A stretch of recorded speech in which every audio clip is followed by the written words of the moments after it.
Nous sommes toujours en émission spéciale Convergence Action Bénévole. Évidemment, c'est la journée des bénévoles aujourd'hui. Je m'implique à Lévis parce qu'ensemble, on fait la différence. À date, il y a une chose qui ressort de tous les intervenants qu'on a, c'est la bonne humeur, puis c'est le plaisir de s'investir. Je ne sais pas si tu remarques ça, Nathan, mais à date, c'est du beau dynamisme qu'on a du côté de nos bénévoles. Puis d'ailleurs, je te laisse te présenter les 3 prochaines intervenantes. Oui, bien sûr. On est vraiment chanceux parce qu'on a 3 profils extrêmement différents de bénévoles avec nous là, pour ce dernier bloc. On a Madame Pelchat, qui est bénévole justement au service d'entraide de Bréquéville, dont on avait votre coordonnatrice. Madame Fortin? Oui. Oh, bon, ma feuille n'est pas bonne, mais Madame Fortin, qui est bénévole au service d'entraide de Bréquéville, dont nous avions la coordonnatrice tantôt. Nous avons aussi... elle s'appelle Renée aujourd'hui. Oui. C'est ça. C'est un nom fictif parce que elle est bénévole sur la ligne d'écoute Télécoute. Les bénévoles de cette ligne-là doivent rester anonymes, mais Renée va partager un petit peu de son expérience avec nous. Et on a aussi Fanny Michaud, qui est bénévole dans le milieu du loisir et du sport et nous sommes très chanceux de l'avoir parce qu'elle est récipiendaire du prix Dollar Morin, qui est le prix pour célébrer implication extraordinaire là, en termes de loisirs et de sport. Alors, merci d'être présent avec nous aujourd'hui, mesdames. Félicitations, Fanny, en passant. Ben, merci, ça fait plaisir. Exactement. Avant qu'on passe à l'entrevue, Chico, j'ai une question pour toi. Sais-tu c'est quoi les 2 raisons premières pourquoi les gens s'impliquent de façon bénévole, selon les statistiques, bien sûr? My God, on dirait que j'ai peu d'imagination. J'imagine peut-être pour entretenir un nouveau cercle social, peut-être se sortir un petit peu de sa solitude. En plein ça, le numéro 1. Ah ouais, et le deuxième, je dirais probablement pour le sentiment de devoir accompli. Tu sais, ça doit être quand même assez valorisant. C'est souvent ce qui sort, mais selon les statistiques, c'est pas exactement ça. En fait, c'est niaiseux. C'est pour avoir du plaisir. Ah bon, ben là, ça correspond pas mal au premier, en fait. C'est ça. Alors, pour faire des amis, pour avoir du plaisir, le bénévolat... Tu sais, c'est ça, à la base, là, peu importe c'est quoi, qu'on soit sur un conseil d'administration comme nos 2 premiers, qu'on s'implique dans le service, là, dans la lutte à la pauvreté, ou qu'on soit dans le loisir et le sport, c'est des endroits où est-ce qu'on va rencontrer beaucoup de gens et on va avoir du plaisir de différentes façons. Alors maintenant, on va tourner le spotlight sur vous. Alors, on va commencer avec Renée. Pourrais-tu nous parler un petit peu de c'est quoi exactement que tu fais comme bénévolat? Oui, il faut que je me reconnaisse. C'est un nouveau nom. Ce que je fais, moi, comme bénévolat auprès de la ligne d'écoute, c'est simple. Ça le dit dans le nom, c'est de l'écoute. Nous, on est là pour répondre à des gens qui ont besoin, qui vont appeler sur la ligne pour X ou Y raison. Il n'y a pas de clientèle précise qui est visée. Bien sûr, on vise à rejoindre des gens qui ont besoin, là, souvent des gens qui sont isolés, qui ont plus ou moins de famille ou qui vivent une période plus difficile. Donc, nous, on est là simplement pour les écouter, avoir une certaine discussion avec eux, tenter de les aider du mieux possible. On n'est pas là pour intervenir, par contre. On est vraiment là pour être présent avec eux puis avoir quelqu'un au bout de la ligne là, qui les écoute avec une bienveillance et de l'ouverture. Versus, mettons, le 811, ça va être des intervenants qu'on va rejoindre, c'est ça? Exactement. Exact. Nous, on n'est pas du tout en intervention. On n'a pas ce volet-là. Super, merci. Madame Fortin, c'est quoi? Madame Diane, OK, on va le faire plus familier. On a Diane avec nous au service d'entraide de Bréquéville. Oui. C'est quoi votre bénévolat?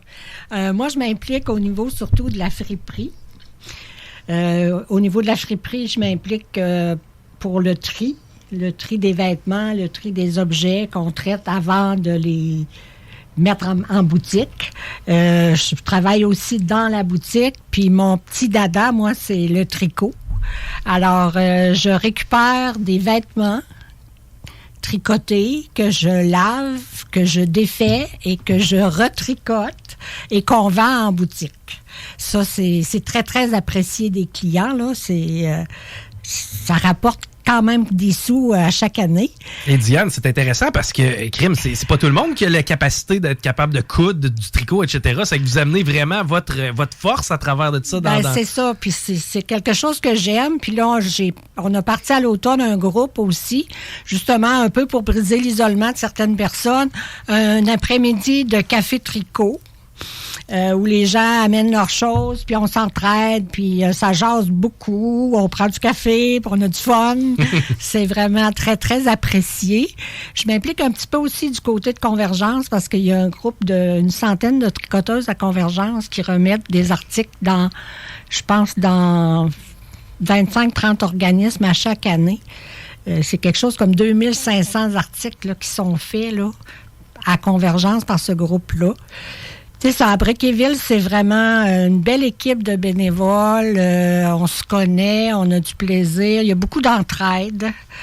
C'est vraiment agréable.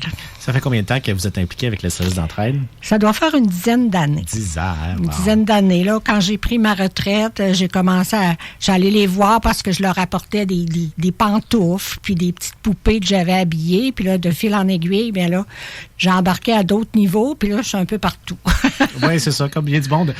C'est pas qu'on est piégé, mais on est un petit peu piégé. Hein? On met un petit peu le pied dans la porte, puis là, on se retrouve à ça. Fait qu'on donne de plus en plus. Et 10 ans plus tard, on est comme, voyons, je suis donc bien impliqué. C'est ça, puis tu deviens un peu indispensable aussi à travers le temps. Ben, des fois, on dit, c'est après-midi, j'ai rien à faire, je vais aller faire un petit tour. Des fois, qu'il y aurait quelqu'un qui aurait besoin. Ah oui, c'est ça. Ah, c'est beau, c'est beau. Fanny, on va se tourner vers toi, qui est avec l'unité régionale de loisirs et de sport. Là, pourrais-tu nous parler un peu de ton implication bénévole? Oui, bien, en fait, moi, je suis impliquée dans le patinage de vitesse depuis toute ma vie. J'ai commencé à patiner très jeune, commencé à être bénévole dans les compétitions de patinage de vitesse aussi à travers les années.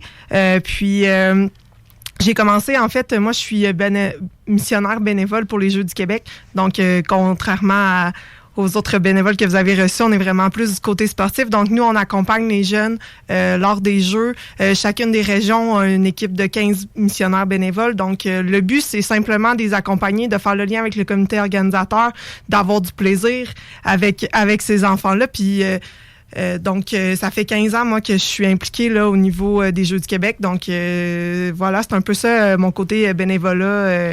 Tu l'as commencé quand, ton implication avec l'URS? Exact. En fait, j'ai commencé en 2009, donc comme entraîneur là, de patinage de vitesse ici dans la région de Chaudière-Appalaches. Puis ensuite, ils cherchaient justement à l'URLS des personnes pour venir combler leur équipe. Donc, dès 2010, depuis 2010, j'ai fait toutes les éditions des Jeux, autant été, hiver, à accompagner la région de Chaudière-Appalaches, donc qui couvre le grand territoire de la ville de Lévis, mais qui s'étend aussi en Beauce, le Binière, les Etchemins, Montmagny. Donc, voilà. Ce que j'apprécie, c'est le côté sportif, de voir développer, de voir s'épanouir les enfants à travers leur sport, de découvrir des nouveaux sports, parce que, il y a beaucoup de sport, donc j'avais aucune idée de comment ça se pratiquait. Mais je me souviendrai toujours de l'hiver passé où on est allé avec mes amis, parce qu'en fait, oui, c'est ça, j'ai plein d'amis qui sont maintenant impliqués. Donc, on est allé au judo avec mes amis, puis on a demandé à un des jeunes comment ça fonctionne, le judo. Puis, Sam de répondre, il suffit de faire hippon. On était, mais encore! Fait que maintenant, on sait comment ça fonctionne. Le judo, il suffit de faire hippon et il faut mettre les deux épaules par terre au même moment pour gagner notre combat. Mais Fanny, à quel point le sport amateur, tu sais, souvent on le voit, là, ça marche à coup de bénévoles beaucoup parce que c'est pas financé au même titre. Puis tu sais, les sports professionnels, eux, dégagent des revenus incroyables, mais en parallèle à ça, le sport amateur est souvent laissé de côté. Ah, clairement. Puis les organismes partout au Québec sans bénévoles ne fonctionnent pas, puis nos enfants peuvent pas faire de sport. Là. Très peu, on compte sur les doigts d'une main les gens qui sont rémunérés pour faire le travail, là, autant d'entraîneurs que de gestionnaires de clubs, présidents, etc. Là. Donc, ça prend vraiment beaucoup de bénévoles pour réussir à tenir à bout de bras un peu le système sportif québécois. Mais heureusement, on en a vraiment beaucoup. Fait que c'est ça, c'est super pour... que les jeunes puissent faire du sport. Ben oui, exact. Et je trouve ça intéressant parce qu'on a vraiment, tu sais, dans nos 3 profils différents, j'aimerais ça savoir un petit peu, mettons une implication dans une semaine ou dans un mois, tu sais, à quoi ça ressemble, combien d'heures vous pensez que c'est d'implication? J'ai Mme Diane là, qui me fait des gros yeux ici à côté. J'ose presque pas le dire parce que, tu sais, moi, j'ai le volet bénévolat sur place là, qui peut être 10 heures par semaine. Et le côté, là, la fabrication de tout ce que je fais, là, c'est vraiment peut-être 20-30 heures par semaine des fois que je consacre. Mais ça, c'est quand ça me tente. C'est pas comme un emploi, là, c'est un plaisir. Puis on partage, puis on vit toutes sortes de belles choses. Puis moi, ce que je voulais mentionner également là, au niveau de la friperie, c'est que le mythe là, de la friperie, là, que les gens vont là, c'est des gens pauvres qui achètent... des gens vraiment démunis qui viennent, c'est plus ça du tout. Là. Notre friperie, elle est super belle. Les gens de tous les niveaux viennent acheter et de plus en plus, c'est gratifiant parce que les gens nous disent souvent « Merci pour votre implication ». Ça, c'est le plus beau salaire qu'on peut avoir. Le merci qui est le salaire du bénévole, c'est quelque chose qu'on entend souvent. Là. Puis oui, dans les friperies des services d'entraide, là, effectivement, moi, j'y vais de temps en temps, j'ai trouvé un super beau veston, $1 gros. J'étais très content de ma trouvaille. Il me fait à merveille, vous le verrez pas. Mais Fanny, toi, dans un mois, peut-être toi, il va falloir parler plus dans une année. Oui, exact. Ben, tu sais, c'est certainement au Jeux du Québec, nous, c'est une implication c'est 12 jours consécutifs. Donc, on est là avec les jeunes pendant ce temps-là, pendant le 12 jours. On a quelques fois avant les Jeux où on doit faire la préparation, la formation des nouveaux missionnaires. Dans même Chanchou, dans Chaudière, là, c'est toute une gang qui revient d'année en année, toutes des amis aussi maintenant qui reviennent. Donc, la formation est un peu moins grande, mais c'est un 12 jours intensif où on aime ça prendre nos vacances pour faire ça, puis on trouve ça important aussi de le faire parce qu'on en retire du plaisir, puis on décroche totalement de notre travail. Fait qu'en termes d'heures, ben c'est 12 jours, 24 heures sur 24, 6 mois. Fait que c'est ça, c'est un peu ça l'implication que ça implique. Puis vous prenez vos vacances pour faire ça, si j'ai bien compris. Ouais, exact.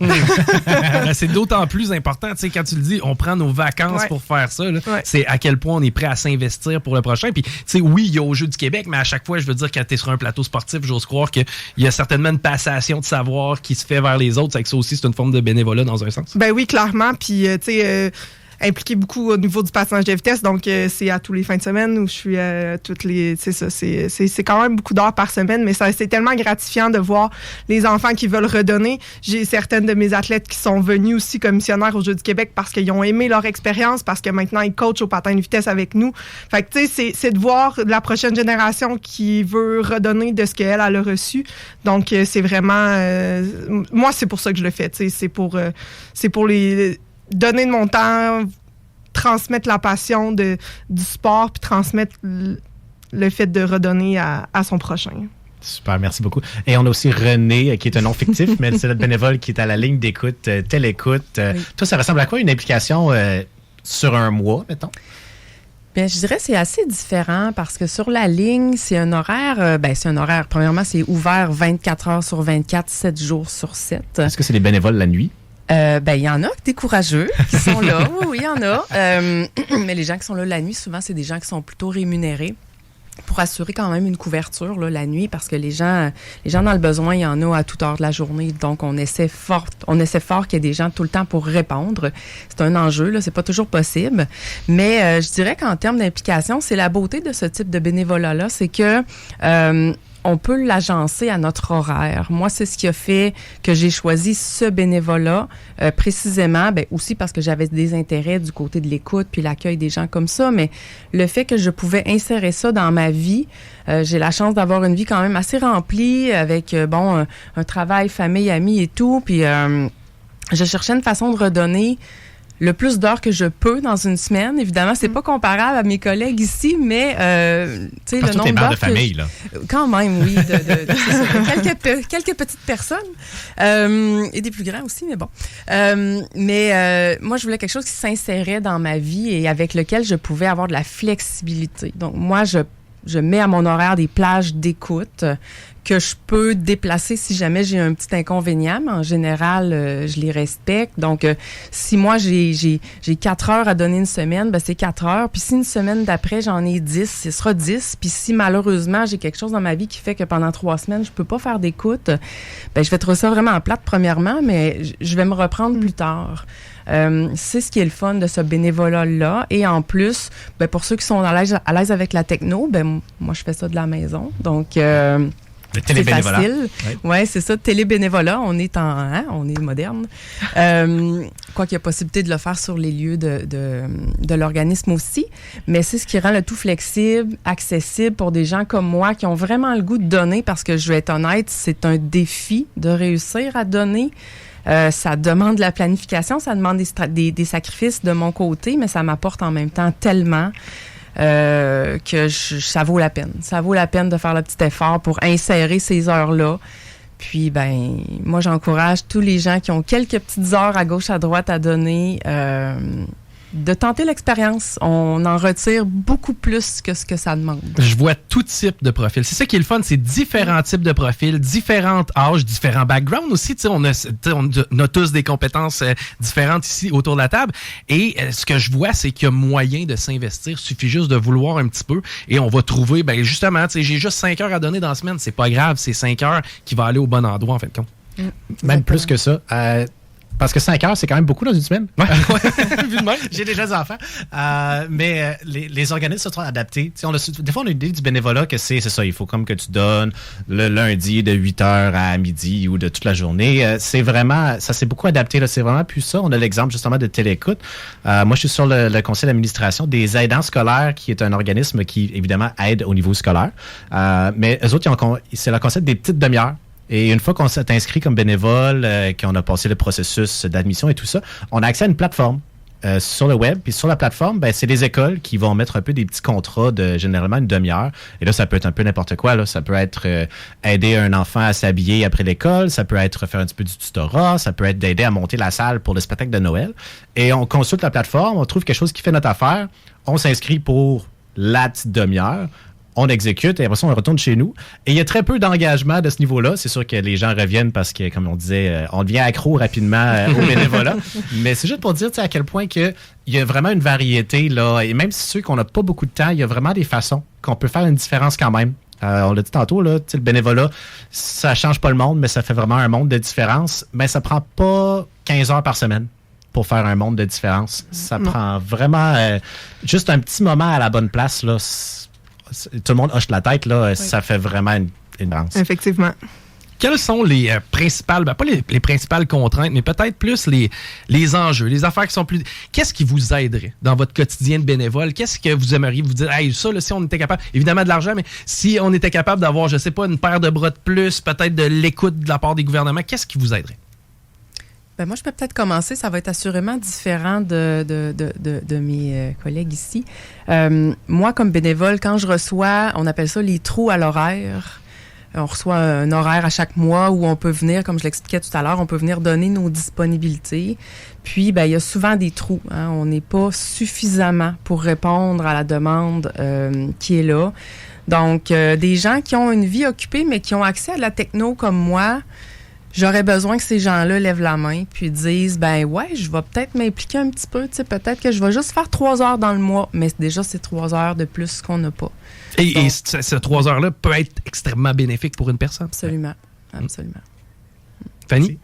En fait, nous, du côté sportif, clairement, comme je disais tantôt, il n'y a rien qui... Tout dépend des bénévoles. Donc, on est fiers aux Olympiques de voir nos athlètes avec des médailles, mais il serait peut-être temps de les aider. Là. Mais ça part des tout petits. Fait qu'il faut qu'ils apprennent à patiner, il faut qu'ils apprennent à courir, il faut qu'ils apprennent à tout ce genre de choses-là. Puis les emplois d'entraîneurs sont aux équipes nationales, sont pas dans la petite enfance, sont pas chez nos ados qui en ont réellement besoin. Donc, je pense que d'essayer de professionnaliser un peu la profession d'entraîneur, de le reconnaître, de pas dire ça va être papa qui va vous coacher cette année. Ça peut être le fun d'avoir des bons coachs pour nos jeunes. Puis je dis pas que les parents qui font ce bénévolement sont pas bons, mais des fois juste d'avoir un peu plus de professionnalisation, ça serait bien qu'on soit plus reconnu. Madame Diane? Oui. Qu'est-ce qui pourrait vous aider? Qu'est-ce qui serait bénéfique pour l'organisme avec lequel vous êtes? C'est sûr que dans une friperie, les bénévoles, on en a toujours besoin. Puis on s'en cache pas, la friperie, c'est ouvert, 2 soirs semaine, là, puis le samedi matin, mais c'est ouvert toute la journée. Et le tri, on en a tellement qu'on pourrait avoir 20 bénévoles de plus là, pour venir trier nos choses, là, puis trouver des belles surprises dans nos sacs. C'est extraordinaire ce qu'on peut. Je pourrais vous en compter des vertes et des pas mûres. Ça, nul doute qu'avec votre expérience, j'ai l'impression que vous en avez plusieurs. Mais c'est ça, c'est sûr qu'on a toujours besoin de bénévoles. Puis ce qui fait que c'est beaucoup dans la journée qu'on a besoin, mais c'est sûr que c'est des personnes plus âgées, comme moi, ou des retraités, les nouvelles retraitées. On essaie d'aller en chercher. Moi, j'avais connu des gens dans le milieu du travail qui étaient pas mal plus jeunes que moi. Puis là, à un moment donné, il y en a 2 qui sont venus à la friperie puis qui m'ont dit « je viens de prendre ma retraite. » OK, on aurait besoin de toi. T'as pas besoin de venir souvent ou longtemps. Tu donnes le temps, puis là, ces gens-là sont très impliqués maintenant. Wow, ben, je suis content d'entendre ça. Mesdames, c'est la journée des bénévoles, c'est votre journée. Merci de tous les apports que vous nous permettez d'avoir. Si on a une si belle vie communautaire, si on a une si belle vie en société généralement, c'est grâce à des gens comme vous. Et prenez ce remerciement-là de la part de moi et des auditeurs. C'est clair, on apprécie énormément votre implication, mesdames. On s'arrête.